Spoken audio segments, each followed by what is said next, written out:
that's when they told me I had 3 months left to live.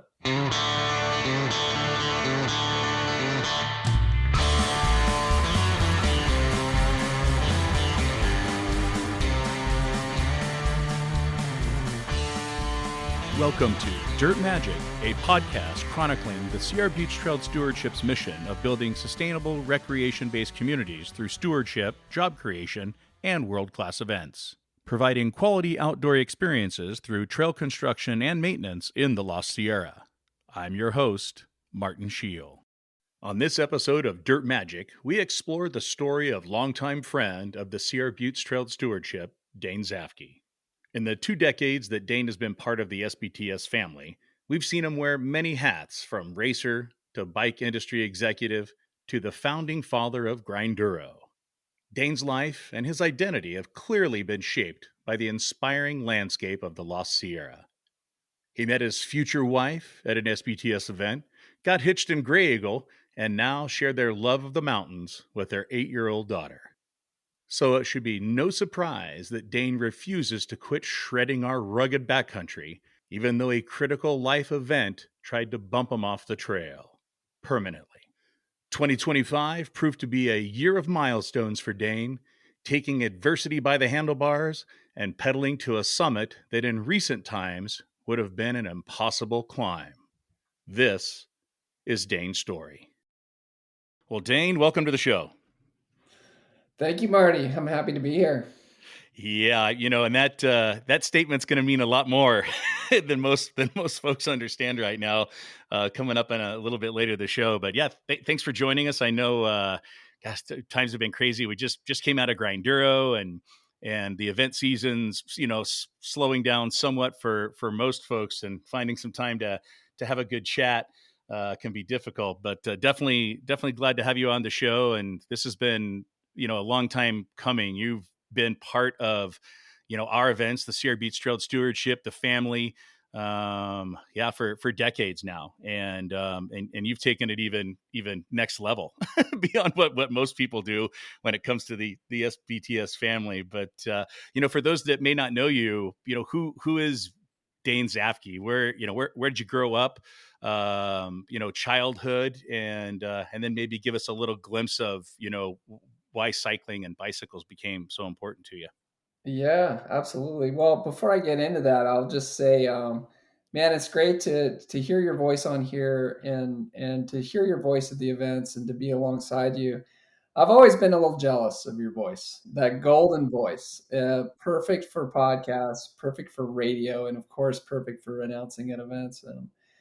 But I'm happy that I can talk at all, because there was a big period of time where I couldn't speak. I had a paralyzed vocal cord. We'll get into all those details, but man, I am just thrilled to be able to talk to you on this thing right now.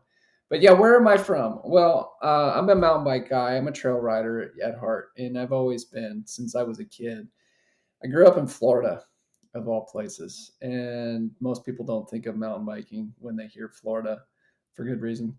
There's not a lot of mountains, but there was a booming cross country scene there when I was a kid. So from age 13 or so, I was hooked, like reading every issue of Mountain Bike Action, saving my pennies to go to the bike shop and buy anodized bike parts and stuff. And I was pretty isolated, to be honest.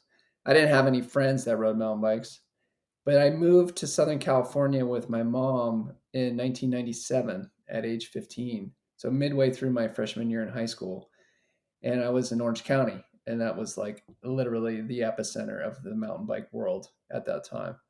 So for a kid that was like scouring the pages of Mountain Bike Action, to be thrown straight into the heart of it was, oh my God, what game changer for me. Yeah, and that's that's a big change too, from Florida to SoCal.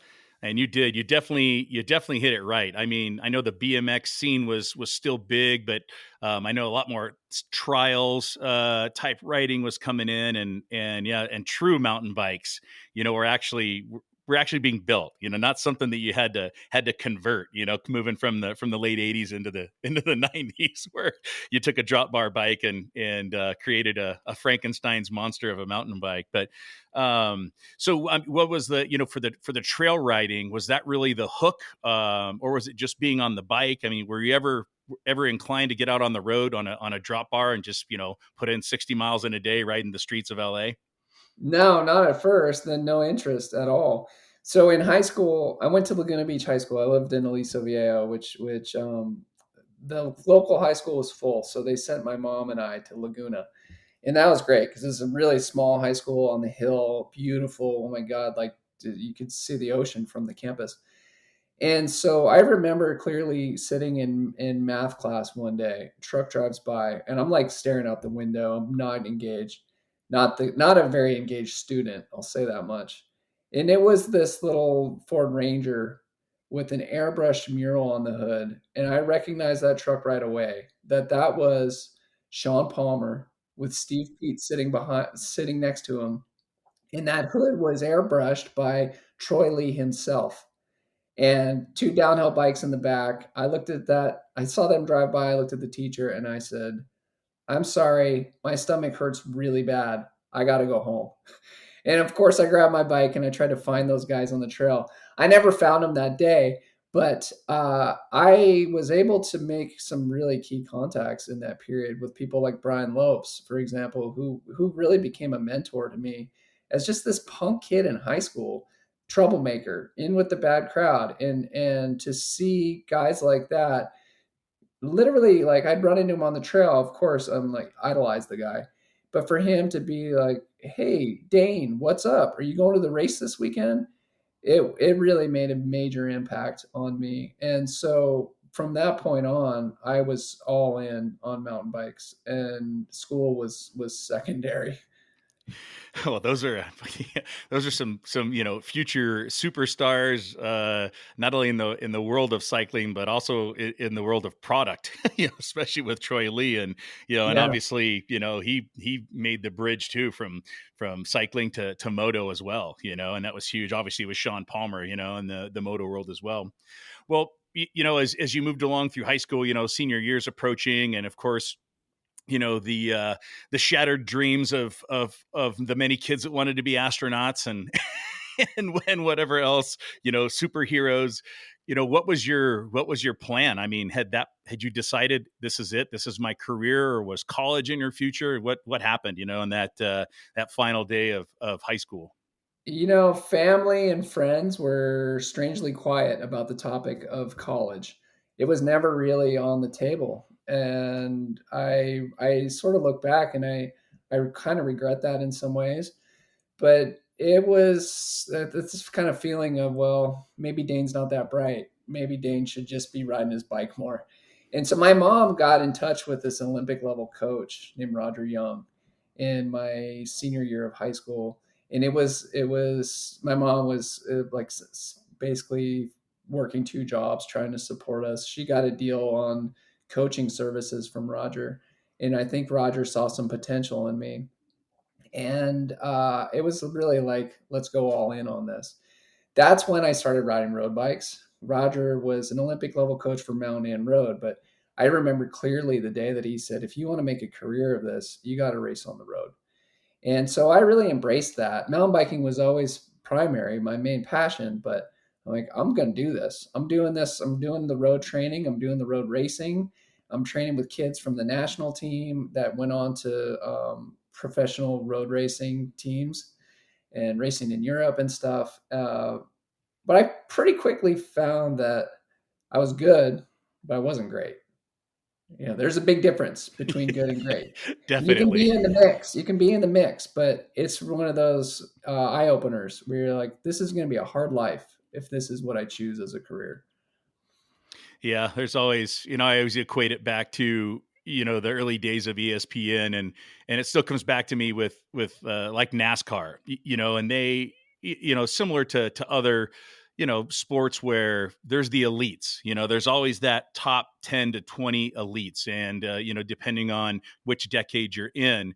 And there was the one driver his name was Dick Trickle. And no matter what, ESPN, no matter what, even if that guy was in 32nd position, DNF'd, crashed, whatever else, his name would be mentioned when NASCAR was mentioned on ESPN. And it was just kind of always one of those, funny things. And of course, we saw that in the mountain bike world too, and road racing, where you had some of the more, rabble rousers that, or the redheaded stepchildren, of the sports, but they found ways to either, be punks, be mean, or just always get on camera.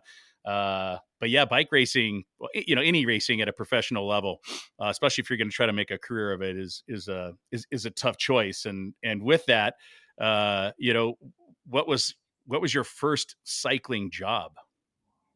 Oh, I got a job in a bike shop.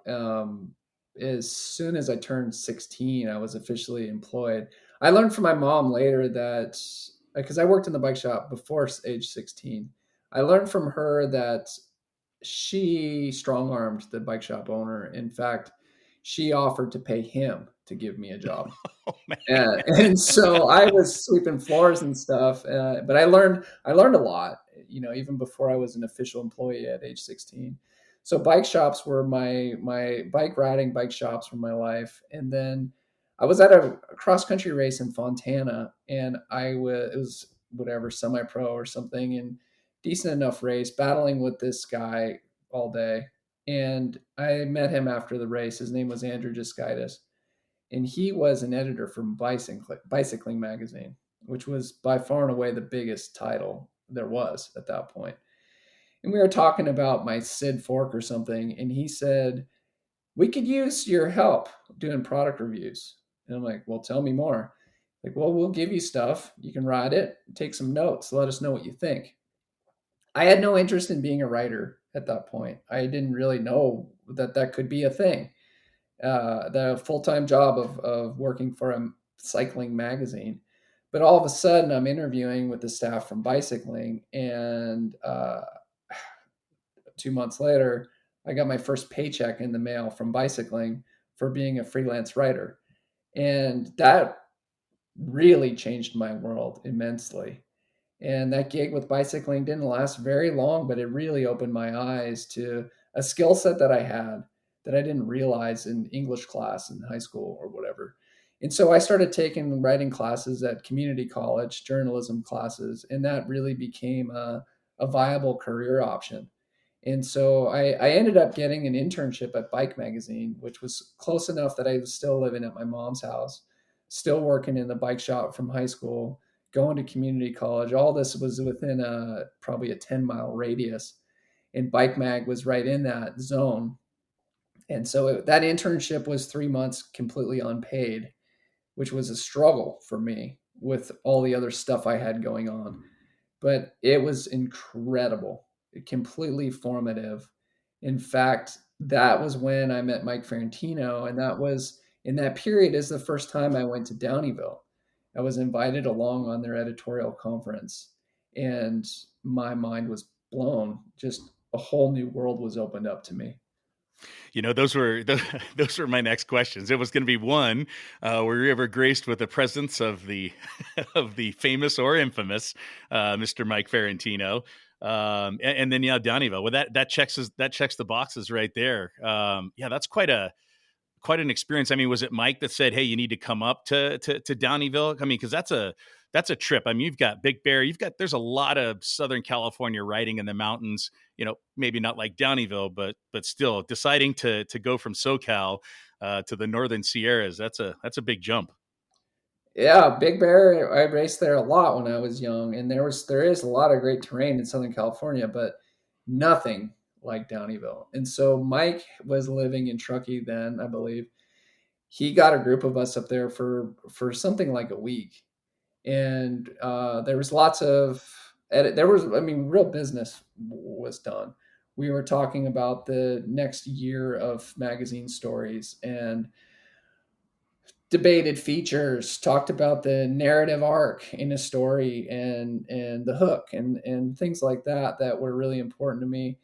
That at the same time, I had recently broken up with a girlfriend that I had met through writing, and we had been living together and stuff. It was a kind of a bad breakup, and so all of a sudden I'm in Downeyville, and I realized how important that part of my life was beyond racing, just being in the mountains in a landscape like that, and how that ex-girlfriend I had really just didn't see that. It wasn't in her scope. She just saw no value in that. And I have this memory of skipping rocks at the river and just thinking, whoever I date next has to be able to enjoy this, because this is like, I felt like it was something vital to me that I didn't really even know until I got there. Because Southern California, it's just a different pace. And yeah, there's cool terrain, but not inspiring landscape like it is up there. And it just, there's something at a much deeper level that just felt so vital to me. There's probably many relationships that have probably been guided by those very words. And first and foremost, Downeyville, it changes your DNA. It certainly did mine.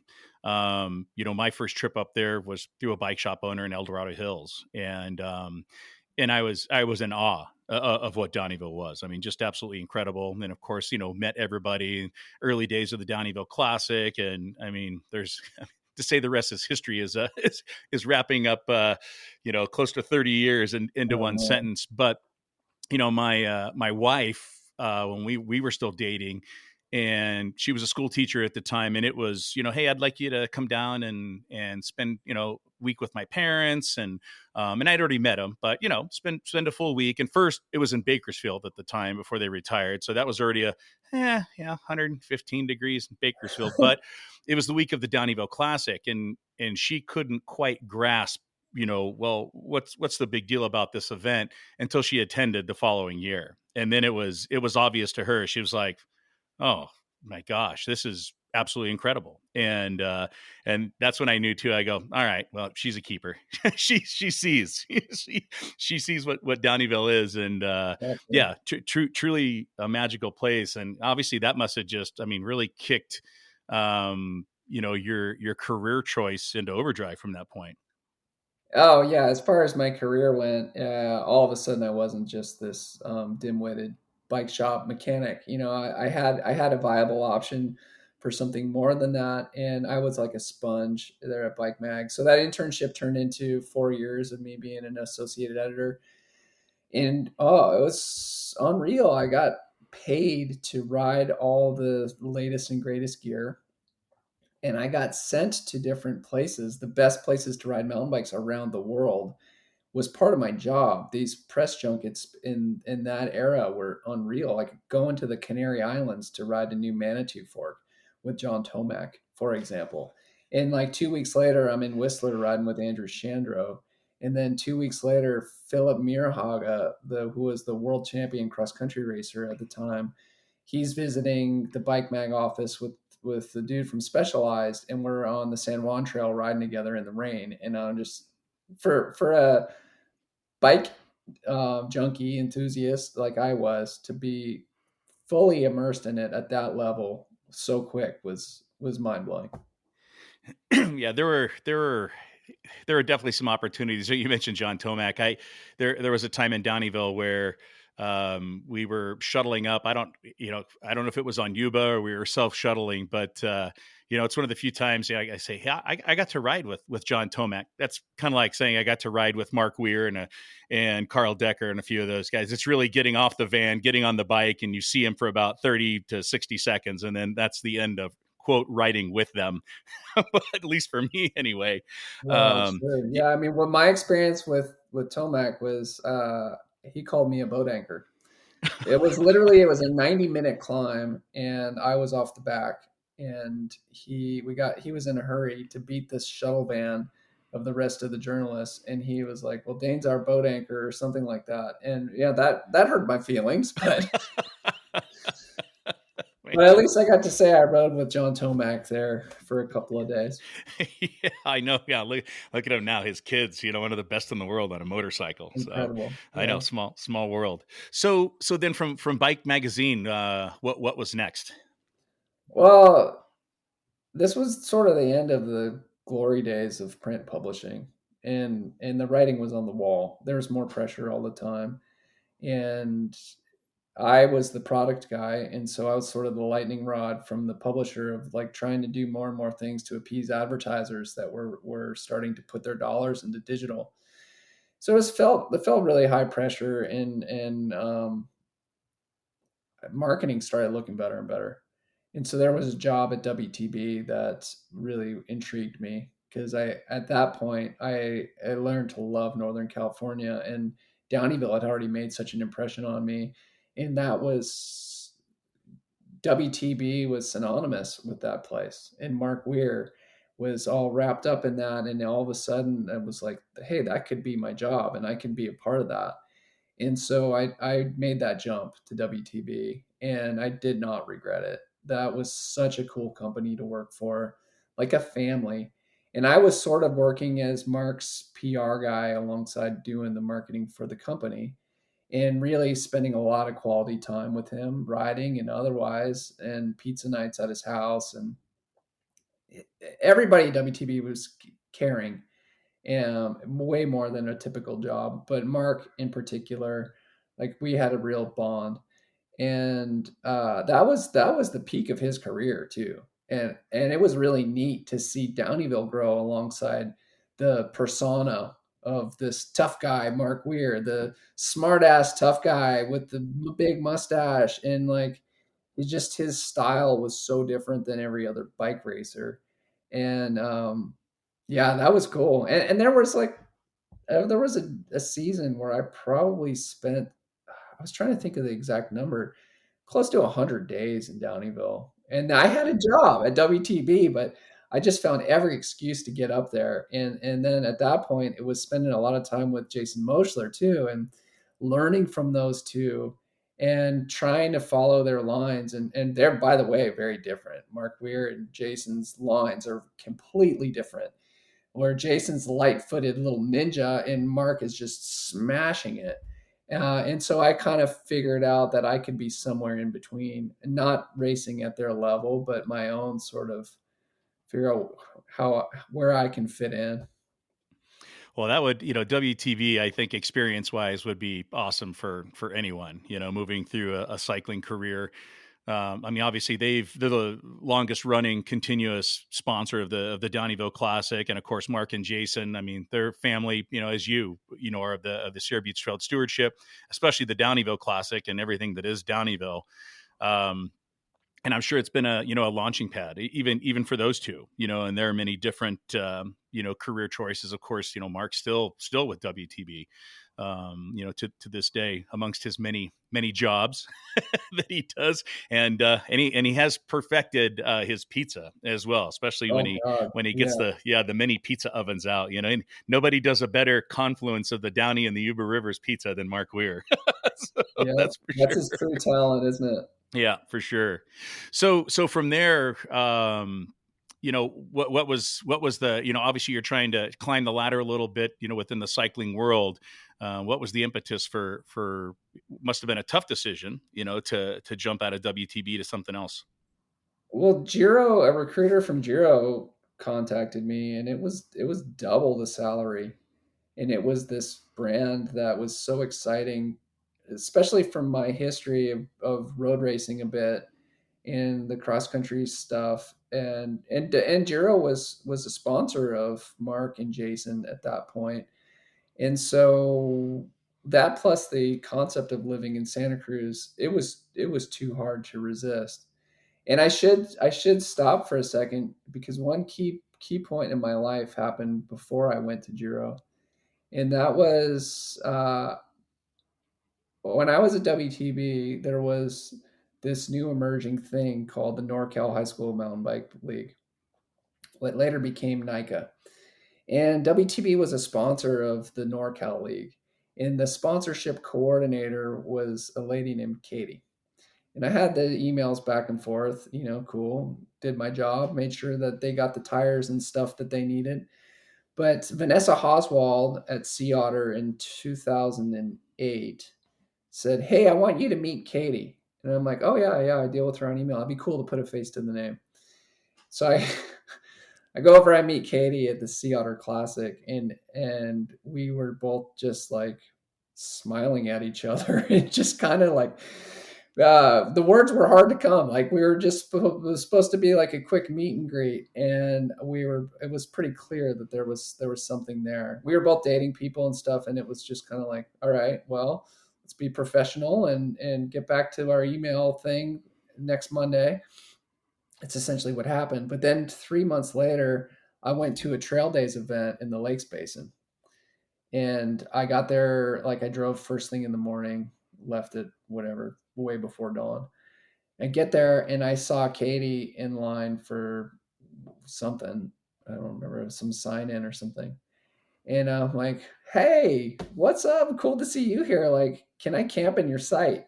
Because she had already had set up the night before, and she's like, "Sure." And we were basically inseparable that weekend.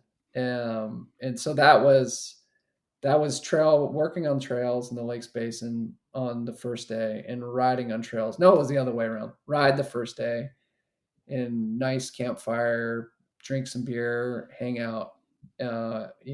These things. They're so Yeah. fun. Yeah. We eventually had to change that pattern as well because riding, drinking, and then getting people to do trail work on Sundays, that was a lot more difficult than the other way Yeah, around. yeah, I bet. But so that was that Sunday. We spent all day. We spent all weekend together. And then her friend Celeste was with her, and so we at the end of the day, she's like, "Hey, Celeste and I are going to go ride in Truckee if you want to go with us." And I'm like, "Well, yeah." And so at the end of that ride, Celeste and I are going to go to this restaurant in Truckee if you want to go with us. Well, yeah. And so then I scored Katie's number, and then I got in touch with her right after. I had been dating somebody, and I went home on that Monday, and I broke up with the girl I was dating.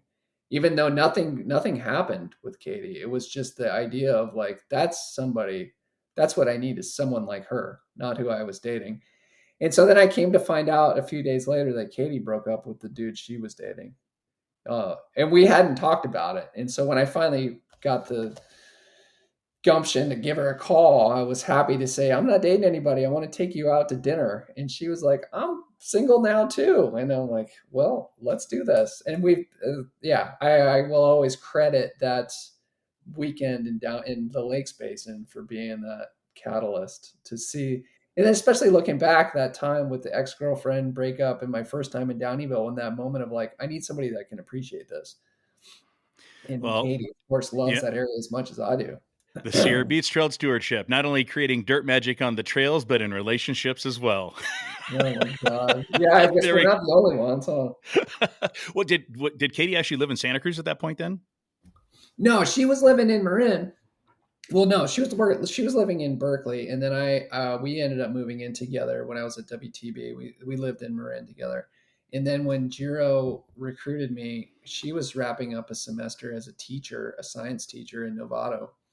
And it was questionable whether she would be able to have a job the following year. And so it was really the perfect time for both of us to pick up stakes and move. So at that point, how long then before you guys decided to make it official and legal?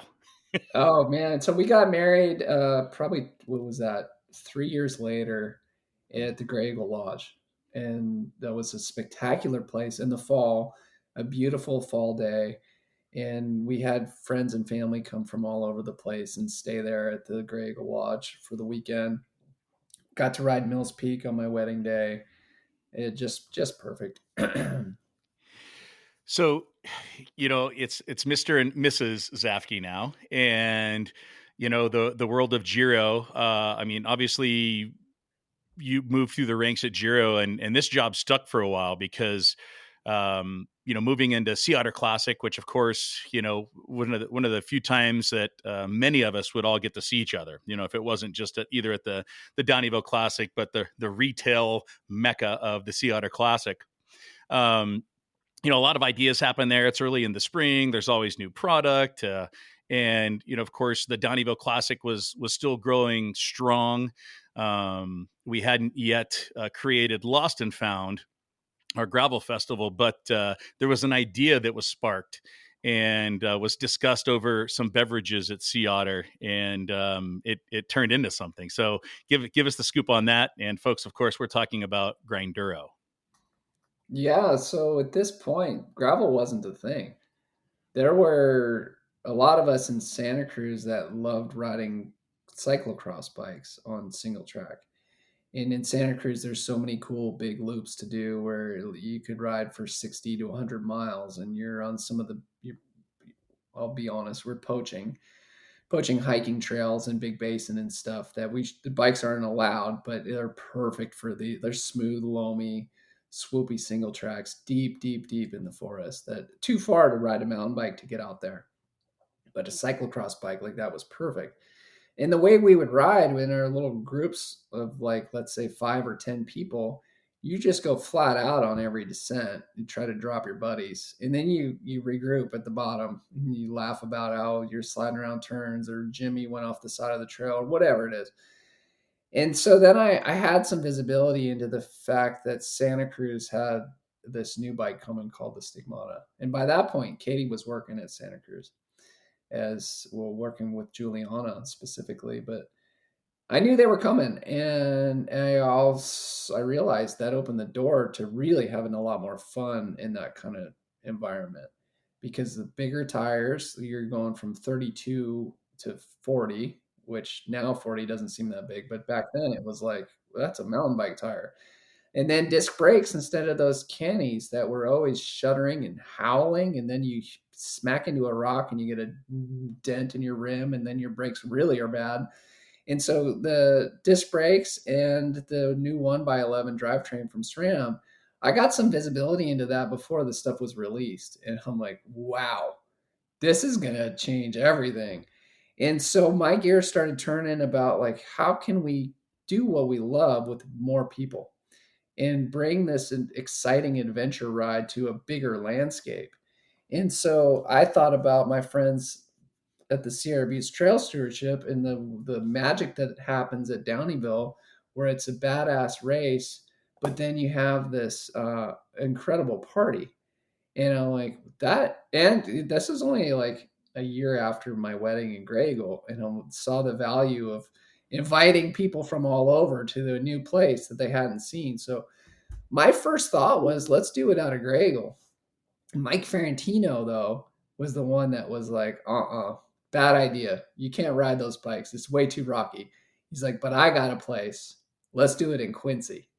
And so he invited me out. He had spent enough time on moto, and he, of course, knew that the Mountain Huff Trail was materializing. And wow, I remember the first time riding there, and I came down Huff at sunset, and it was just the spectacular golden light looking down the valley into Quincy. And I'm on my new Stigmata that's unreleased, and I'm just like, whoa, this is magic. It's interesting with the Stigmata. How many unnamed, yet to be named bikes, were on the trails in Downeyville, from Santa Cruz, and a proving ground and a testing ground. And I never knew that, Dane. It's interesting to know that an unreleased Stigmata, had some first tracks on Mount Huff, our Mount Huff trail that we built, and that's a pretty amazing connection. Obviously, with Santa Cruz bikes being one of our most formidable longtime partners, one of the best partners we ever have had and continue to enjoy. But yeah, Stigmata on Mount Huff. That's kind of an interesting story that the Stigmata was part of Grinduro. Yeah, and that first year Grinduro, everything fell together in a way that was, oh, it seems looking back now that it was meant to be. The partnership that we had with Sierra Buttes and Giro, let's face it, Giro put a lot of money into it, and they trusted me, which was very cool. My boss at the time gave me so much. There's so much respect and trust, and he saw the value of what could happen because of he was a fan of Downeyville as well. And it was the perfect formula in the to bring in some really cool art with Jeff McFetrich and put this kind of punk rock edge on it because we're introducing a whole new event. But we really wanted to make it like its own brand, its own thing with its own style and its own energy and its own color. And that I want to make it clear that that's not me. That was a really the perfect group of people that I was lucky to be a part of. And it just, yeah, everybody just saw that idea and ran with it. And that first year we had something like 300 or 400 people, and we had Chris Domino as a celebrity chef, and we had Mike Watt, who is a legend of punk rock. And I remember just the moment of the dust settled at the end of the weekend, and people went home just saying like, "What just happened?" It felt so significant. You know, it the one spark, one fire. I tell you, the spark definitely turned into a raging fire, with Grinduro. And as I remember too, that first year was kind of more of a, not knowing who was going to try to partake in such an event. A lot of invitations went out. I know a lot of folks kind of, was really more of not a private event, but it's kind of really an invitation. Hey, come join us, try this out. And I know that, for Giro and the other, sponsors were involved too. What a risk for them, because, 300 riders in an event is something. It's in Quincy, remote Northern California and the Lost Sierra. But yet, Giro alongside some other partners, ponying it up, and it went from those 300 riders to, in 2019, we sold it out at 1,200. So Yeah. that's a pretty amazing jump, and folks just came to expect, the coin term, the best party to race ratio, and Yeah. and it truly was, and it truly was different, and some of the, and we'll talk a little bit, we brought it back to Quincy this year, and we'll talk a little bit about that, from where it started 10 years ago. In some of our survey responses for riders, it's funny on the gravel side that our true gravel riders are like, well, I don't know if you would really call this a true gravel event. And it's interesting because I often forget that you're right. The first Grinduro gravel wasn't a thing yet. Mhm. So Grinduro wasn't really gravel. It's really is its own category, and I think should remain that way today. And I mean, obviously, single track and fire roads. What bike do you choose? A cyclocross bike, a gravel bike, a mountain bike? Um, There's but no perfect bike for it, and there's no, also no bad bike for it. Whatever you show up on is gonna be perfect for a section. yeah, and it was fun. I mean, we brought it back to Quincy this year, and we were fortunate to maybe have that opportunity, and we're gonna move forward again with it. And Tiedemann, that won us this year. He was on a podcast that I listened to earlier, and it was interesting hearing him talk about it. He won the Triple Crown, as a junior. He was like 15 years old, and which means he won his category at Lost and Found, at Donnyville, and then at Grinduro. And here he is again, taking the top podium spot for his Grinduro, and then the Mount Huff mountain bike enduro, on Sunday.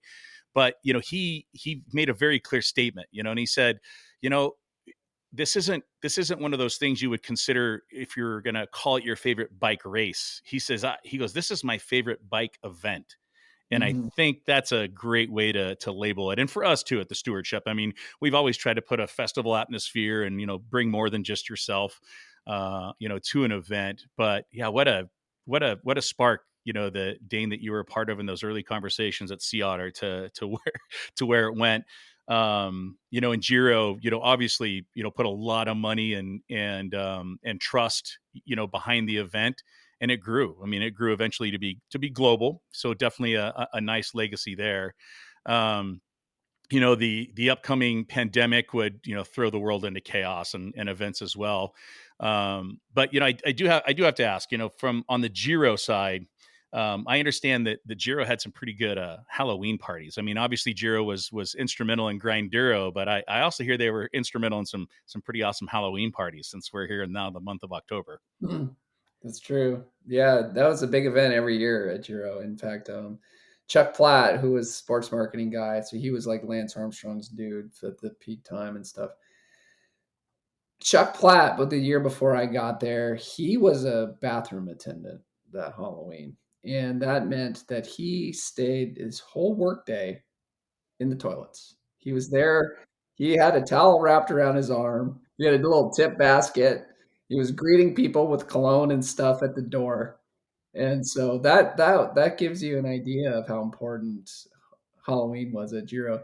Giro in its day was the place. It was really a incredible place with so many creatives and resources. We were crushing it as a business, and Grinduro helped Giro immensely. If you really take a step back and you think about where the world was, we had this major problem with road racing because the deal was up with Lance, and people hated that guy.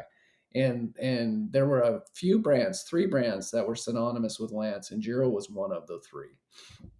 And so we had to change course. I was a mountain biker at heart. Mountain biking, I was the biggest advocate of mountain biking in the whole company. But there's only so much you can do with mountain bikes. And then this idea of Grinduro and gravel was starting to emerge. And I think that the executives there really saw this as a way to sort of divert attention from some of the tainted history of road racing. And it couldn't have come at a better time just for the zeitgeist of cycling culture to just say, oh, yeah, bikes are supposed to be fun. It's supposed to be an adventure. We can go out and hammer, but it doesn't need to be that European culture anymore. So, costume wise, and you are correct on that. Costume wise, I've heard you've had some pretty good costumes over the years at Giro for Halloween. So, Uh, give us an example.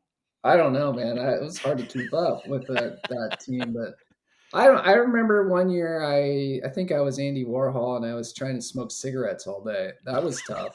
That was really tough. I don't smoke. I've never smoked. And so I was completely nauseous. I was a fisherman one year and I brought some fish in a cooler and people were giving me a hard time because that started to smell. I don't know. I don't think I was really that. I didn't really excel in Halloween, but I tried my best. But yeah, I mean, those were the glory days, and I do have a lot of fond memories of Giro. But at a certain point, before the pandemic, long before the pandemic, things started to change, and the biggest it was private equity, and we had different owners. It seemed like all the time, a new person in charge all the time, and I was really sheltered from that because the my boss was Greg Shapley, and he's a visionary and a major mentor for me. And Grindero couldn't happen without Greg Shapley at the helm. But at a certain point, they just really asked too much of Greg, and that being sheltered from the business world, he left, and all of a sudden, I had more visibility into the other parts of the business, and about then is when Vista bought the company, and Vista was not from our world of bikes, and they're guns and ammo at the heart of the business, and that was kind of didn't really matter in the beginning. It's just a new name on the paycheck, basically, until there was a consumer boycott. And that was really driven by REI. And so there was some banter online that REI picked up on. And they made there was a big PR move for them to say, we're going to drop Giro until they distance themselves from Vista, or the Vista sells them off, or Vista stops selling guns. And that Vista wasn't going to do that because that's the heart of their business. And so Giro got caught in the crossfire, quite literally, and business tanked. And like we're this crew from Santa Cruz. I was vegetarian. Like half the people on the staff are vegetarian. I don't hunt. I don't shoot guns. That wasn't my world. And all of a sudden we were associated with that. And I had literally had friends saying that they couldn't wear Giro anymore because they didn't feel right about it morally. And I had a friend say that my paycheck was blood money. And so that was what we were living with for a while. And I stuck the course because I love living in Santa Cruz. And I really wanted to return to those glory days of Giro when we were just like, things were easy and we're having fun. And I really felt like I was so committed to my career. I was a career guy, and my daughter was born right around that time, and that was the first time that I really I made a priority to be a good dad. But that was the first time that I remember thinking that work wasn't the ultimate thing, because that's where my heart was like I was all in. And so slowly my world changed. And then it got to be really like the monotony, soulless corporate job. And I sort of regret working more than a couple of years in that mindset where it was just drudgery. And, during that time too, social media was, not in its infancy, but still wasn't where it is today, but the internet certainly was. And, those type of movements, of protest and, moralistic boycotts, it was a lot easier to spread that message. And I think that those were some of the early days where companies, were still trying to figure out, if they could utilize it to their advantage. And I think they found out real quickly it could be used against them as a Right. Exactly. disadvantage. Right. And that type of communication, because print, just by the time print came out, that particular realm would be done and it'd be onto something new. So where did that in line with the pandemic then? So I mean, obviously, now you feel like you're going to the Monday through Friday type job, and lo and behold, here comes a global pandemic. What did that do for you and Giro as a company? It was stressful. It was stressful for all of us everywhere in the world. And so, of course, it was stressful, but it also disguised the struggles of where we were as a company and as a brand and the life cycle of Giro. So business was booming, booming, and the Vista Corporation made a bunch of money. It wasn't until that bubble burst that all of a sudden it was like, oh man, we're screwed.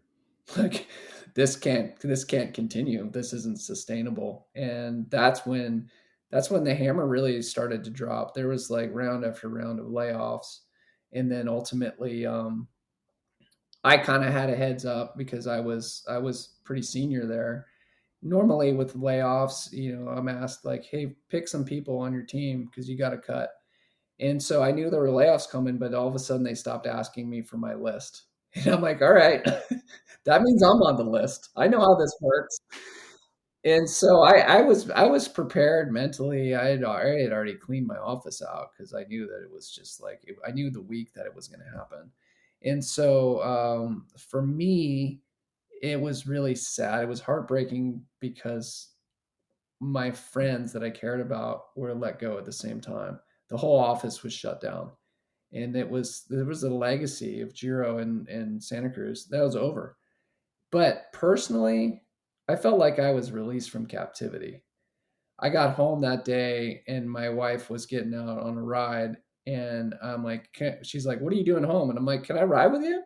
Like, can I come along?" And she was going with some girlfriends, and then I told her what had happened, and she started crying. I'm like, "Don't cry. Like, this is I got a severance package, and I was burned out there. It was really the right time for me to move on personally. And that summer after the spring and summer was glorious because I had been at Giro for 13 years and I wasn't making a boatload of money, but I did have this feeling like I turned into one of those guys that had more money than time. And that's a bad feeling. That in itself is its own kind of poverty where you feel like you cannot do the things that you want, where you're just stuck on your phone or your computer 24/7 and you're missing. I never missed June's birthday, my daughter's birthday, but I missed some really key events.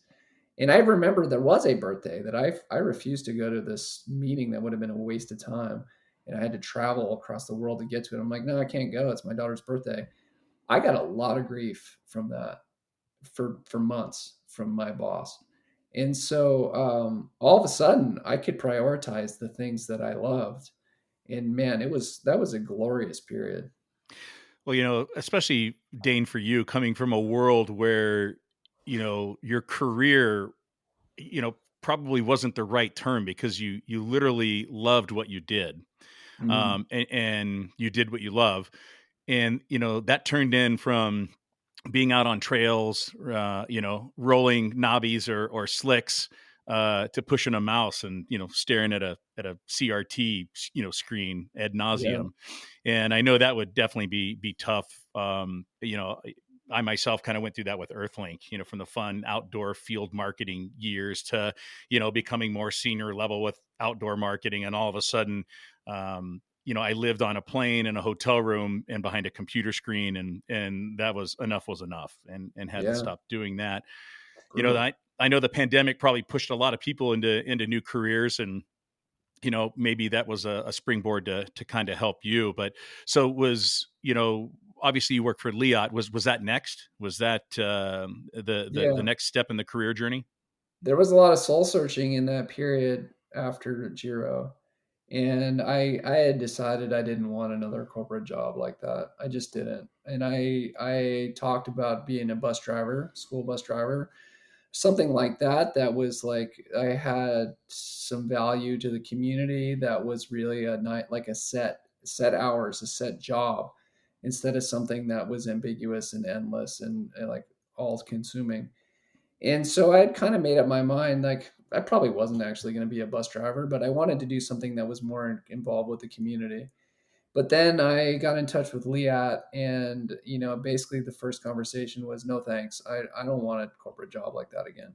But then I realized how different their environment was, and that it was really coming from a place of purpose, because it's founded by a doctor, and he really cared about the end user in a way that was so refreshing to me after the years at Vista, where they just didn't have any respect for the end user. And by end user, I mean the riders that are in our community. And to see that Liat truly cared, and it was like, okay, I'm listening. What could this look like? And so, yeah, I signed on as VP of sales and marketing with them, which was a big job. And it was jumping right back into that career ambition that I said I wouldn't. I told myself I wasn't going to do that, and then all of a sudden I'm right back in it, and it was exciting. But all of a sudden, I'm making that a priority again. But as you know, that changed pretty quick.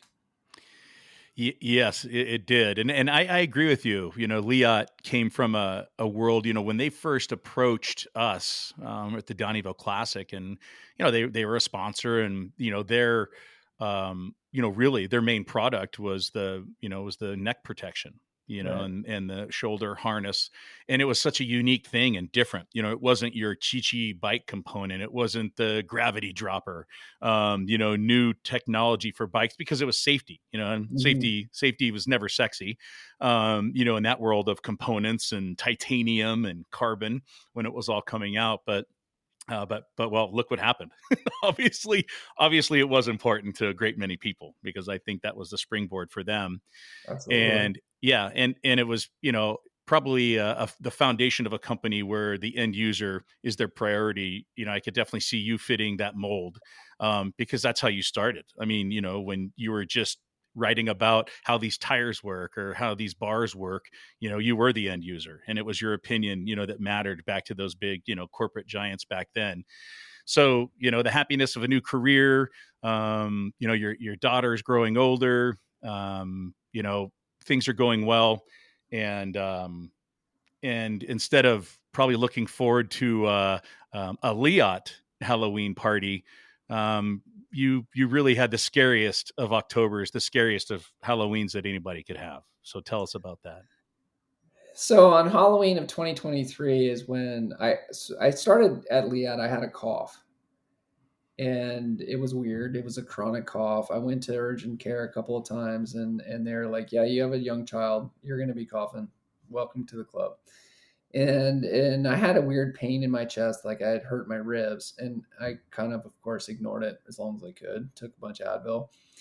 But then it was on Halloween of 23 that my doctor called, because she had ordered an X-ray the day before. Literally, just like very next day, she called me to say that they had found a mass in my chest. And so it's really pretty vague. So I knew it was potentially life changing, but I didn't really know the extent on Halloween. And she called me when I was heading out the door to go to my daughter's Halloween parade at her elementary school because I was hired to take pictures. And so I just kept going. I went to that parade. I took a bunch of pictures, smiled and laughed, congratulated kids on some very creative costumes. Kind of just like, well, let's see where this goes. And the thing about cancer, I think for a lot of people, is it becomes more serious and more real as the days pass. In the beginning, I had this feeling of, well, there's treatment. I'll do radiation or something. I'll be fine. And so we started locally with some local doctors and local oncologists. And pretty quickly, they're like, this is too much for us. You need to go to Stanford. And Stanford is about an hour away from Santa Cruz, but it's world class. And that's when I learned that I had a very rare type of cancer called synovial sarcoma, and it's very aggressive. And I learned that the mass in my chest was a fist-sized tumor in and around my left lung, and so that's a big thing. And then it became pretty clear that it was more than just some radiation sessions, and so they got me in on aggressive chemotherapy real quick, urgently. And so that's hard. That's really hard. And it's you hear all the horror stories, and I can say that it's worse than you hear. But again, I had it in my head. I'm going to do this, and I'm going to get rid of it and get on with my life. And so I still was trying to keep up with Leah, and I was still on it. Computer in the hospital, like my chemo sessions were each session was 5 days, 4 nights at Stanford in a bed, plugged in. And I had my computer. I was on those emails. I was doing those calls, and I'm like, "Yep, I'm staying on top of this." The big eye opener was after I'd started chemo, probably 3 weeks in, is when my surgeon did a Zoom call with him, and I expected, it's like a, "Hi, I'm your surgeon. We're going to work together." Blah blah blah. I didn't expect much from the first meet and greet call, and this guy looks at me and he's like, first thing he says is, "Well, we're going to have to take your lung." What? He's like, "Yeah, we got to take that lung. Um, I don't want you to." He basically said, "Let's. I don't want you to have any unrealistic expectations that we're going to salvage any of it. The whole thing's got to go." And I wasn't ready to hear that any of it was going to go. And so then all of a sudden he's telling me the whole thing's out. And so I had gone from this idea of I'm going to do some treatment and I'm back to normal. And this guy is telling me I'm going to have a regular life. And I'm, I was really respectful of all of my medical team and calm. But that day I lost it and I got angry and in a raised voice, I'm like, regular life. What does that even mean? That I can walk, that I can talk? I don't want a regular life. I want to ride my bike. I want to surf. I want to get back to these things that I love. Like, yeah, and I just felt like those things were being taken away from me. And it was a shock. That was like, you said scariest of Halloweens? No, Halloween was like, yeah, something's up. It was that moment that it was a reality check. Like, oof, things are going to be different from here on out. Boy, the regular life. I mean, obviously the doctor not knowing, what your regular life entailed of, I live my regular life outdoors, rolling on the water, on the trails, in the dirt, on the rocks. Yeah, yeah. And having anyone, saying we're going to go in and do some surgery and remove some mass is one thing, but we're going to take your lung is, and that's, I don't even wouldn't even know how to react to that myself. I mean, you grow pretty attached to those for a great many years. And yeah, when you think of an outdoor lifestyle, especially on a bike, yeah, I mean, I would assume that at that point you just would have thought that, well, I'm not going to be able to ride bikes anymore. Of course, I assume that, and really, my lifestyle and my identity at its heart were really in question. what happens to me when it's such a central part of who I am. When that's gone, really what's left? Because my career, my wife, my whole life has been built around riding bikes, and not just riding bikes, but being the guy that can go uphill fast.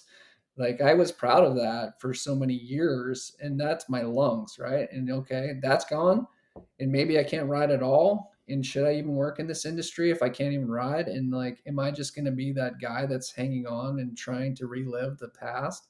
I didn't want to do that. So things started getting real serious. But again, I was still committed to that Liat job, and I was still kind of all in. I had my surgery. I had my surgery in March of 24, and it laid me out. And so between surgery and my chemo sessions, that's 30 nights in the hospital at Stanford. And I pretty early on refused to believe that it was the end of riding bikes. And I got an e-bike loaner from a buddy at Santa Cruz. And so I was able to ride through between chemo sessions a little bit. And so sitting in the hospital bed, I started having these dreams of what could be after I recovered. In one of those dreams, the biggest dream, well, there's two main dreams. One was build a new bike. And that new bike was because I really dreamed of getting back to the Downeyville Classic. And it seemed preposterous. My friend said, don't even talk about that. Just like, maybe you can target riding there again. But to them, I was setting myself up for heartbreak by saying I wanted to go race there again. They were just like, stop that. Don't kid yourself.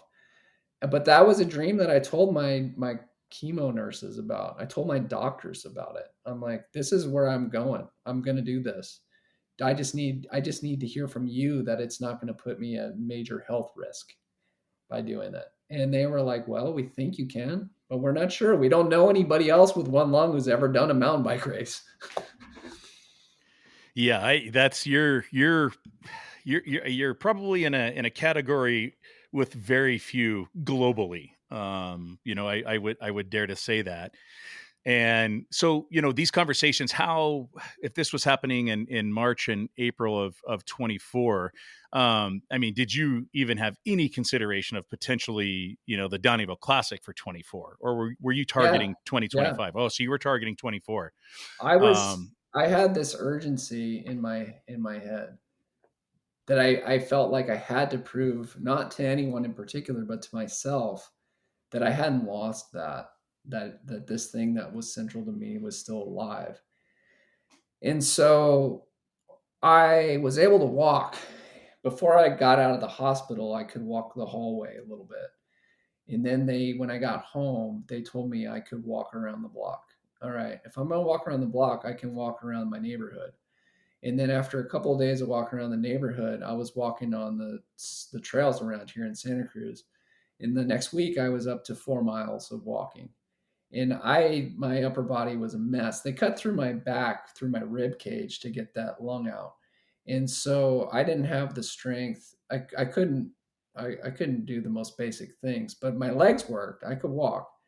And it was really scary anytime I went up an incline because I couldn't breathe. Like it's really visceral, this feeling when you feel like you can't breathe and you're reminded every breath. And especially when you're not just sitting there, but even just sitting there, I'd get anxiety that I couldn't breathe. But I just was desperate that I had to try to rebuild. And so I was walking like a madman. I was out there walking all over. And then as soon as I could start pedaling, and when I decided I could start pedaling was probably way too soon. I didn't have the strength to hold myself up on the handlebars. But probably within a month, 5 weeks, I put on my bike clothes and I got on my gravel bike and I attempted to go up this moderate incline. And after about a mile and a half, I had this coughing fit. I couldn't breathe. I came home whimpering. And Katie saw me and she had told me it was too soon to go. But at the same time, she knew how important it was to me. And so the very next day, she's like, "You going to try to get up that hill again? Let's do this." And I tried, and I didn't make it up the next day, but soon enough, we're coming into May, and I'm like riding trails again. So 2 months after, and like easy terrain, but I'm starting to look at my times and do the math. And I'm like, if I can get up this local hill in an hour, it used to take me a half hour. Now it takes me double the time. And I'm like, if it used to take me about 55 minutes to get up the main climb in Downeyville, if I did it in 2 hours, could I make the cutoffs? And I started doing all that math. And I'm just like, I have something to work toward here. And so that was a major goal, and it kept me going. It motivated me to do those walks. It motivated me to get on my bike. It motivated me to breathe through some really major pain, intense pain. And that coughing fits would come right after these deep breaths, and it was brutal. But at least I had a goal, and that to me was so important. And so coming up, the lead up to Downeyville that year, I had a check in with my doctor about Downeyville. And so she sort of gave me the thumbs up, and she said, "All right, let's touch base in 2 weeks, right? 2 weeks before the event. Well, I'll give you the green light." And so right before that touch base is when I got the results from a PET scan, like a routine 3 month out PET scan. And that was on my daughter's birthday. She's seventh birthday. It was a Zoom call. Katie was there right at my side. She's been at my side through all of this.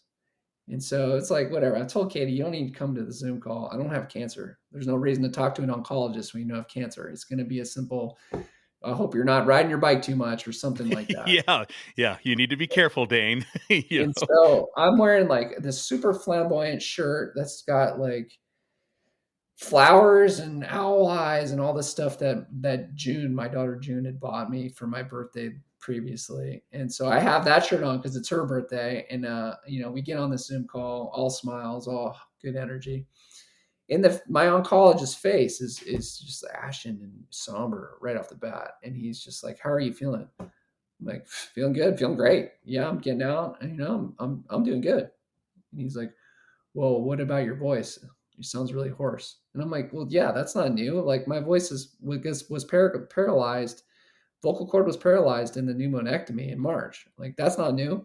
Like, come on, man, you know that." And he's like, "Okay, well, you look really skinny. How are you feeling?" And I'm like, "Come on, man, what's going on? Tell me what's up with these scans." And then he got real quiet, and he's like, "Yeah, well, I'm really sorry to say that your cancer has relapsed. It's you have an aggressive relapse here." And so he started saying things like, "We have to talk about your prognosis." And I'm just like, "Okay, stop. I don't want to have this conversation on Zoom. Can we do this in person? Can I see you today?" It was like first thing in the morning on a Friday. I said, "Okay, yeah, I'm busy all day, but I'll make time." So we just slammed that laptop shut. Katie and I got in the car and drove to Stanford. We sit down in a room, and it's this doctor, his assistant, and the lady with paperwork, because that's when they told me I had 3 months left to live. And uh, that's that Halloween. Yeah, you can say that was a scary Halloween, but nothing is scarier than hearing that in that shock, as I felt like I had overcome the hardest parts. And I'm literally gearing myself up to do a bike race. And then I hear that I'm not potentially going to make it through the summer. It was devastating. And so Katie and I left there, tears in the room. But as soon as we were out of that room in the elevator, just major breakdown, intense sobbing. And driving home, going through these cycles of intense sobbing, and then me saying, we're not giving up. I'm not giving up. But then back to reality of like, uh, it's not a personal choice here. And we got home, and it was just in time for our daughter's birthday at the roller rink in Santa Cruz. We rented out the roller rink, and all of her friends, her whole classroom's there. And like, we got to go and put on smiles and be like, "Happy birthday." That was tough. That was extremely tough. But 2 days later, we're scrambling, and there's lots of like you go through these cycles of just intense sobbing and the worst. Then back to like, we're going to fight this. We're going to get through this. Let's enjoy this time that we have. Katie and I went on a bike ride 2 days after that, June's birthday. And that bike ride stands out as the most significant moment of my life, where it was just a ride, not a very exciting trail, but we're there together, and the endorphins are flowing because it's riding single track in the forest. We're buzzing down the trail, and I got to the end of the trail, and honestly, like, there was a song in my head for those days leading up to that event, and it was the Stanford Hold music that was stuck in my head because Oh, there were good so many grief. phone calls to make and all Man. that. But on that ride, that Stanford Hold music was replaced by this song from Kevin Morby, and I don't expect you to know who that is, but there was a line in his song that was in my head during that ride, and the line was, "What a dream to have," was something like, "What a dream to have ever been born. What a dream to be alive." And that I'm buzzing down this trail. I'm feeling the wind in my face in this gorgeous landscape. I'm there with Katie.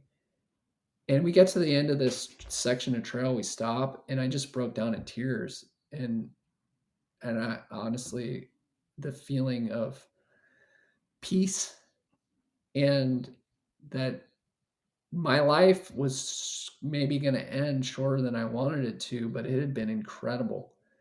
And I had to admit that life was beautiful, and a horrible thing to think about my daughter growing up without a father. But I was just so damn grateful for everything I had experienced. It's with Katie in this landscape, and that we can share this passion together. It was really a moment that I'll never forget. And well, I had this sense of, I wasn't resigning myself to that outcome, but I had this acceptance that I'd never expected I would have. And so, yeah, intense period. And that period was 4 weeks of the ups and downs. But then on that, by the way, that was Downeyville right then. Like that Downeyville was the next weekend. Then of course I'm not going to Downeyville. I was back on chemo. Yeah. You know, they urgently got me back on chemo, even though they said it wasn't going to do anything but maybe give me extra days. Now, Uh, had you guys told June? no, God, Okay. no, no, no. I was going to say it would be No. hard. Having a daughter now that it was a similar age to June then, it would be, I can't even imagine telling my family and friends that. I mean, I much didn't. less, I much didn't. less my I didn't tell child. my Yeah. parents.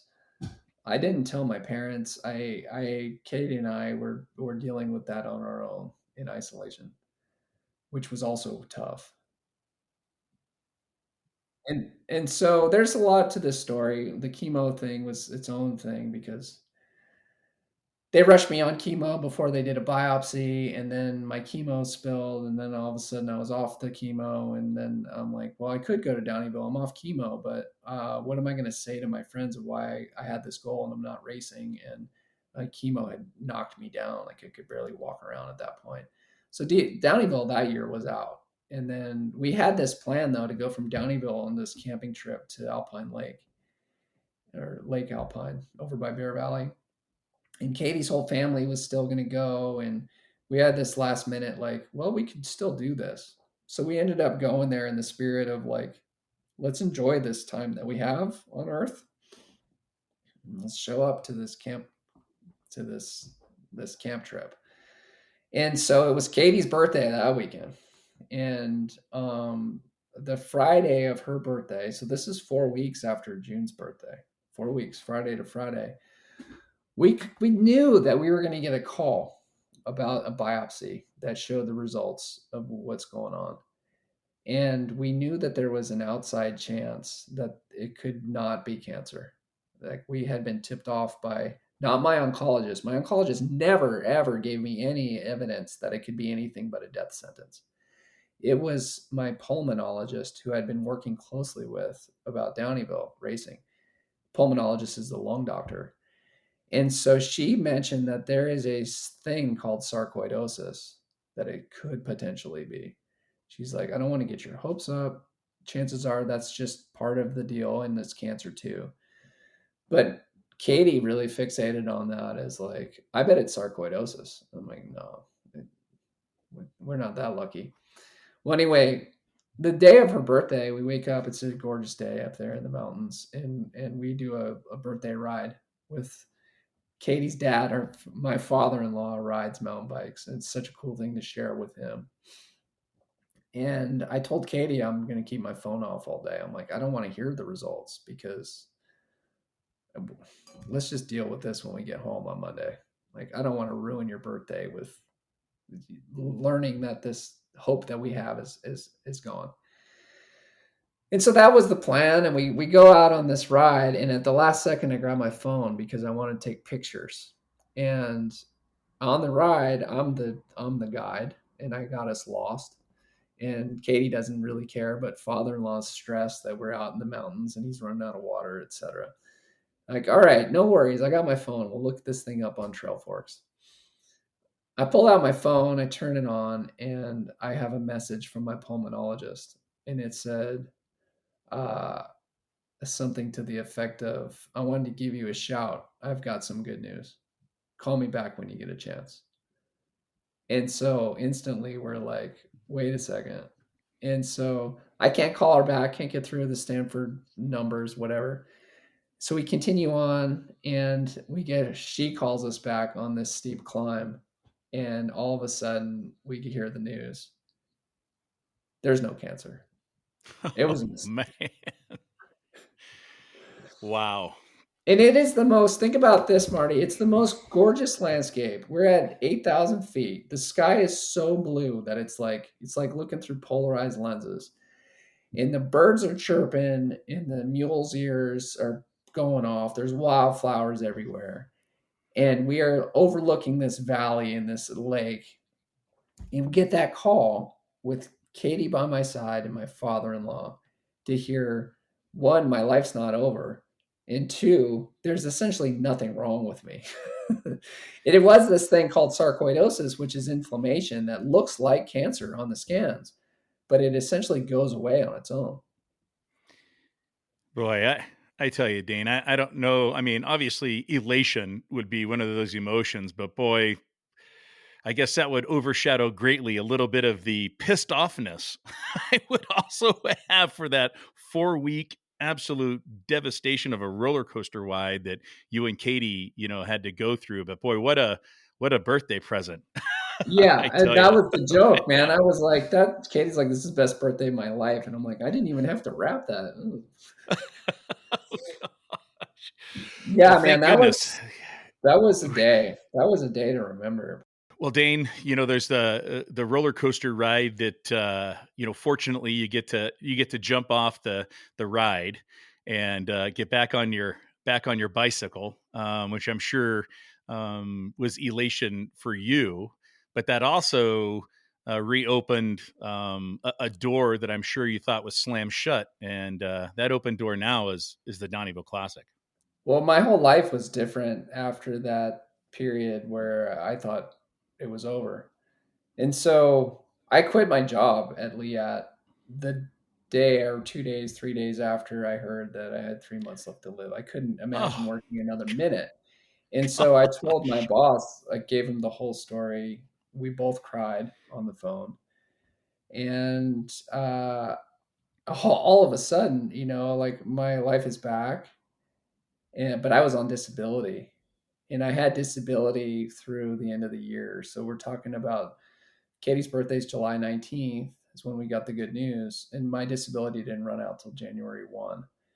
And my whole thing about being dedicated to my career, and now I realized I'm in no rush to get back to that job, or even if I had a job. And so I did talk to my friends at Liat, and of course they were elated to hear that I wasn't going to die, and they welcomed me back. And I said, I need a little time.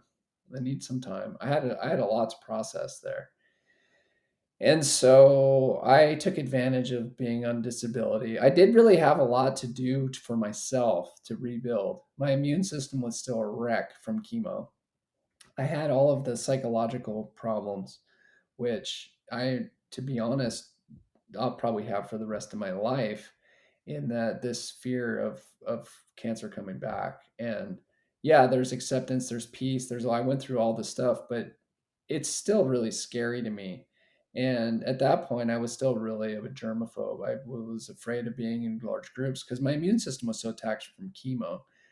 And so that had a lot of stuff I had to work on personally. And so I said, I'm not coming back to work for a little while. And so I was able to take that period and really dedicate it to myself to rebuild physically, mentally. And it took a long time, but by January, I started feeling pretty damn good and riding my bike like I used to ride my bike. And yeah, at a very different level on anything climbing, but descending felt kind of the same. My confidence was back and I was having a blast riding my bike. And so, of course, I started talking about, I put a few things on the calendar, started talking about racing again. And so like April Sea Otter Classic was my first like let's see if I can what would happen at a bike race. And I went back to Liat, by the way, in January. They welcomed me back, but I went back on my sort of my own terms, different terms. And I refused to work full time. And so that's continued to now where I'm a part timer and I put everything into those hours that I give to them. But I have this time for myself to because I got such clarity on what matters most in my life through that hard period. And well, my loved ones, my family, number one. Number two, mountain biking and surfing is really important to me. And I started to give myself permission to prioritize those things in a way that I felt awkward or obligated to put more into my job before. And so now I can really set some boundaries. And it's been incredible. Like, I feel like I feel like I found that I cracked the code to life. Like, I have this balance that I never had before, and so that affects my mental outlook. And now I'm on my bike and I'm enjoying it in a whole different way. So Sea Otter was my first test, and I registered for the para class and the cross country, and there was nobody else but me. So they put me in with the seventh grade girls. And so I'm on the start line. There's 1,000 women between all the age groups, pros, all the age groups, 70-year-old women, and then the seventh graders. And I take off with them and they are just gone. I'm left behind on that first climb by myself. There's nobody around. And I'm like, what am I doing? Like, this was a mistake. But I made it. I finished that thing. And that gave me a lot of confidence that maybe Downeyville is something within reach. And so, yeah, I'm proud to say that I kept at it. And then, Downeyville came, and it was glorious for me to be able to do that and participate. So proud, so proud of that. What was the feeling up in Sierra City, when all the categories are up there and I'm bringing, each stage up to the line and, the 3, 2, 1, what was I mean, how did you feel right there? I mean, I know people have butterflies, you talk about butterflies, that there's this 8-mile climb coming up. There's 3,000 of vert. It's a 27-mile course. It's Downeyville. And here I am, and I have one lung, and I'm getting ready to hear Marty say, go. First of all, I went into it with no expectations. And that to me was a whole different thing. Because as a bike racer, there was always I always had goals. I had no goal. I was going to see how it went. And I was going to be okay if it meant that I had to turn around halfway up that climb and roll right back down to Sierra City. I was ready for that and I was okay with that.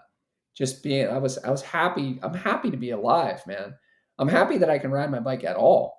And so I'm like, okay, I'm going to try this. We'll see how it goes. And it's funny, Marty, because my last time racing at Downeyville, previous to this year, I started on the front row. I had a single digit number plate. I think I had the number 7, like the best number to possibly get.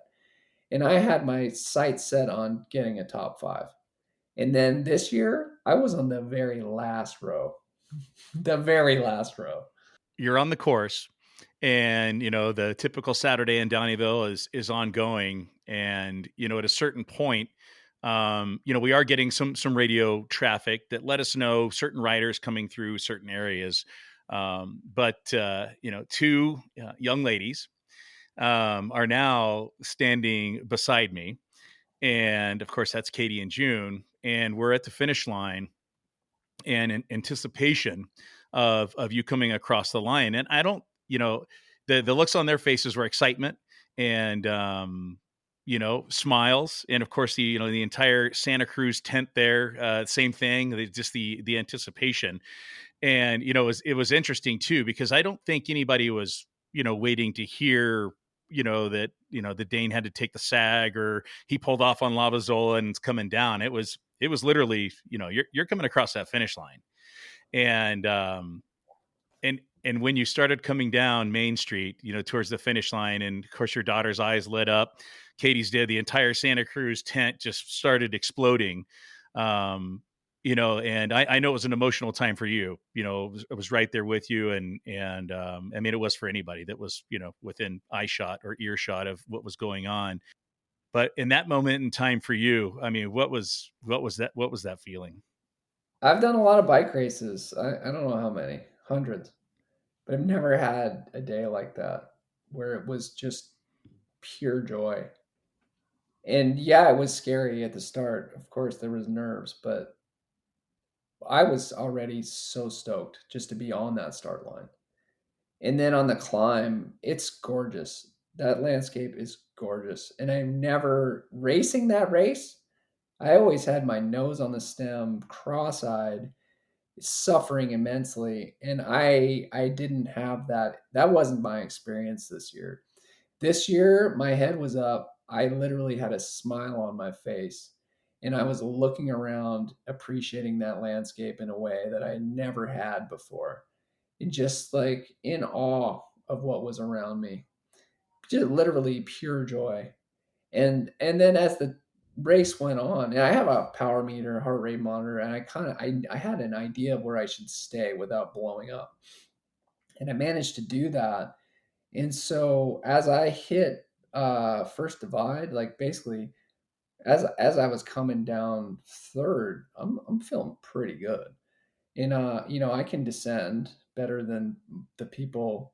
Let's be honest, the people in the last row in the start of the bike race hadn't had as much experience as I had on those trails. I know those trails. I know the lines. I know how to keep momentum. And so by the time that thing started pointing downhill, I'm feeling good. And as the race went on, as I hit the end of third, I'm feeling like I'm going to start making some time. And knew I was in this clear zone of like, I'm probably not going to cramp here. My bike's working great. Let's do this. And so I put the power down there and throughout first divide. And so I was really racing again by the end. I didn't expect that. I expected I was going to hang on for dear life.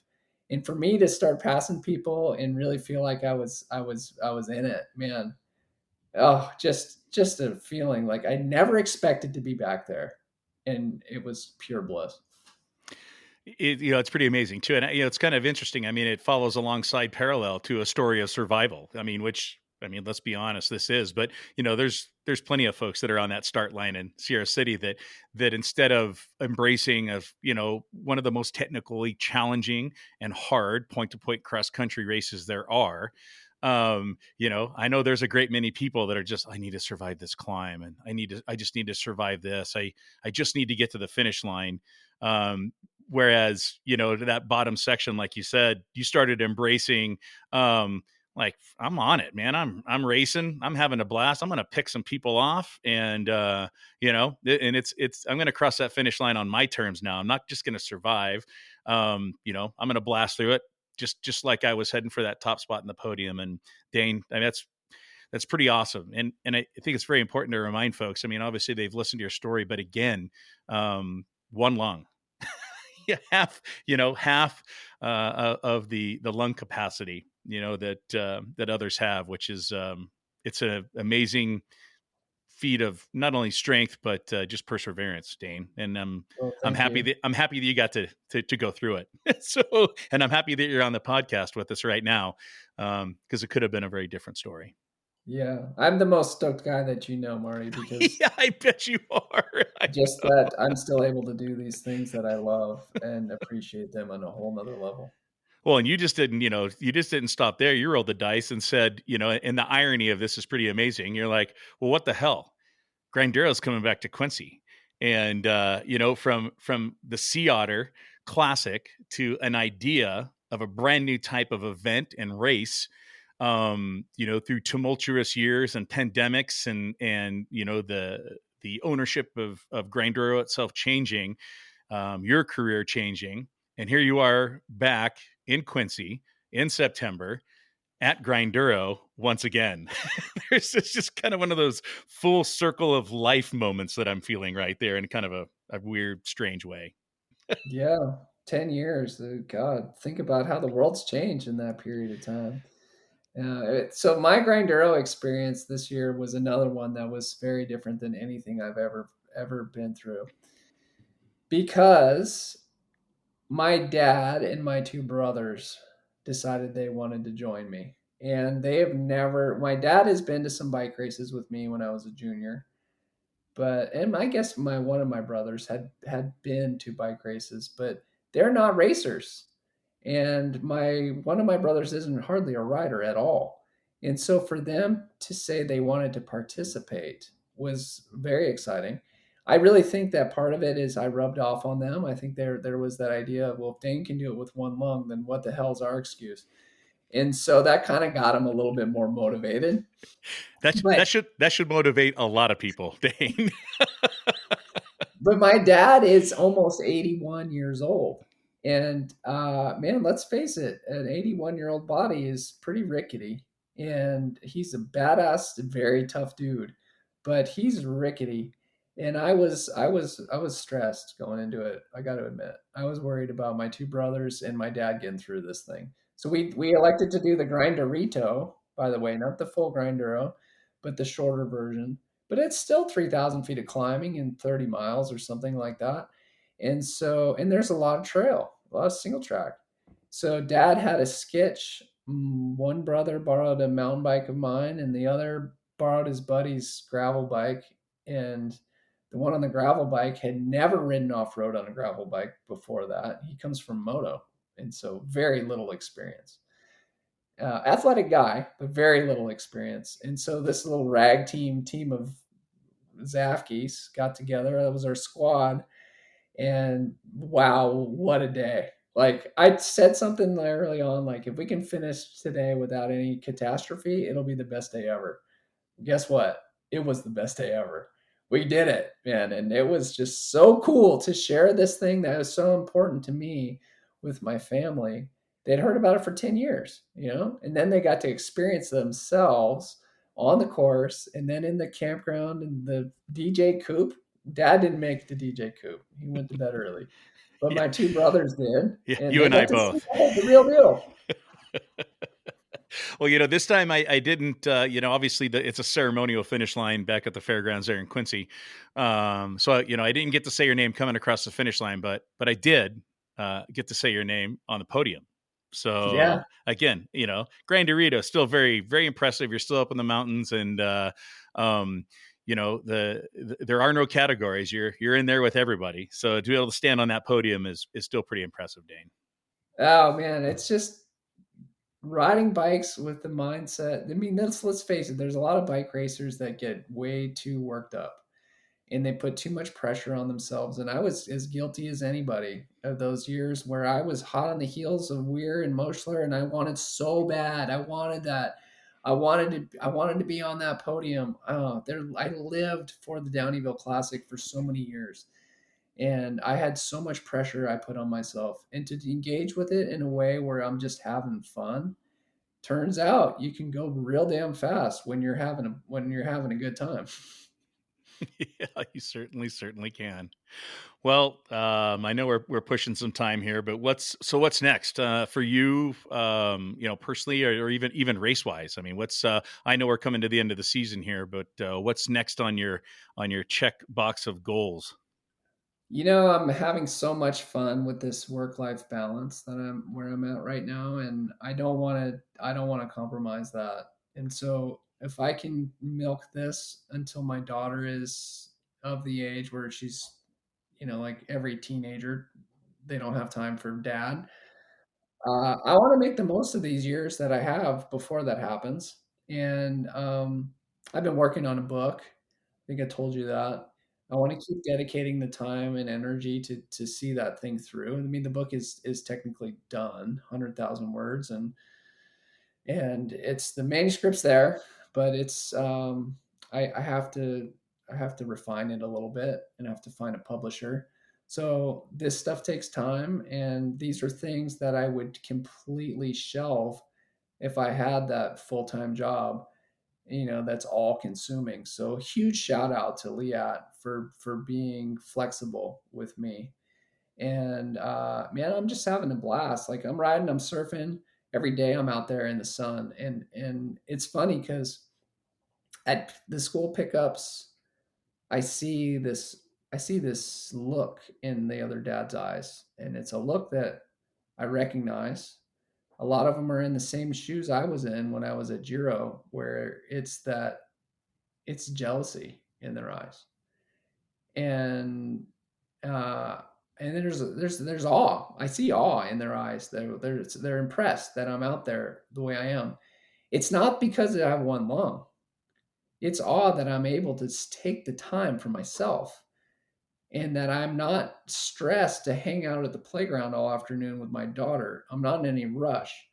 And I see jealousy in their eyes, and I wouldn't be where I am if it wasn't what I went through. I'm not saying I would choose to do that again, but it gave me this clarity that it's pretty incredible when I look back at where I was and where I am today, and how I can really I just enjoying things on a different level. I don't know if that's going to last forever, Marty. At a certain point, maybe I will be stuck back on the grindstone, but part of me thinks because I have a reminder when I try to breathe hard, that reminder is always ever present of what I've been through, and I kind of feel like it'll probably last forever where I'm going to appreciate what I have. For sure, and you obviously have a great support team there at home with Team Zaffke. Oh yeah. not Oh not yeah. only not only amongst the homestead, but beyond that as well. And I mean, it's cliche, the old phoenix rises from the ashes, and and continues to fly. And but I think that's definitely appropriate with your story. You mentioned the book. There's also potentially a documentary film. I know you had a videographer Yeah. that's been spending some Yeah. time with you as well, and we definitely look forward if that can come to fruition. We'll definitely keep folks apprised of that. I did have one question, and multiple folks have reached out to me in many different formats, and they're curious. Your golden locks continue to grow there. And so, is a haircut in your future? You're gonna let this thing go like Crystal Gale style? I'm not sure yet. Wow, there was a long time where I didn't have any hair, of course, like my eyebrows and eyelashes and everything was hairless. And so there was this thing of like, I'm never getting a haircut again. I'll tell you, especially when it's hot out and I'm sweaty and the hair is blowing in my eyes, I kind of feel like maybe it won't last forever, but I'm enjoying it for now. Yeah. Well, you do you, Dane. That's for sure on that one. It's yeah, for those that for those of us that have had the choice every day on whether or not to get a haircut, that's one thing. But you're in a little bit of different situation than that, where you can certainly appreciate Yeah. the enjoyment of a little But bit more Marty, upfront. the answer to your other question about what's next. What's next today is I'm going for a mountain bike ride with Katie. And Awesome. so today's what, Thursday? Typical work day, We're both taking a long lunch break. and riding together. And man, I am lucky to be able to do that with her where we are. It rained this morning. The dirt's going to be incredible. The sun's out right now, and just doing it, just loving the life that I have. Well, Dain, I don't think there's any better way to end a show than that right there, because that says it perfectly. And I'll just say thank you so much for joining us on Dirt Magic. What an incredible journey that you're still on, an incredible story, and thanks for sharing a very intimate moment with us. Greatly appreciated, buddy.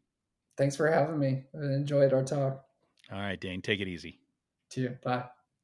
You've been listening to Dirt Magic, the podcast, brought to you by the good people of the Sierra Buttes Trail Stewardship. For future and past shows, visit dirtmagicpodcast.com or search for us on your favorite listening platform. Music by The Saddle Tramps. To learn more about supporting the SBTS and upcoming events, visit sierratrails.org. I'm Martin Scheel, and I'll see you out on the trails. Thanks again for listening.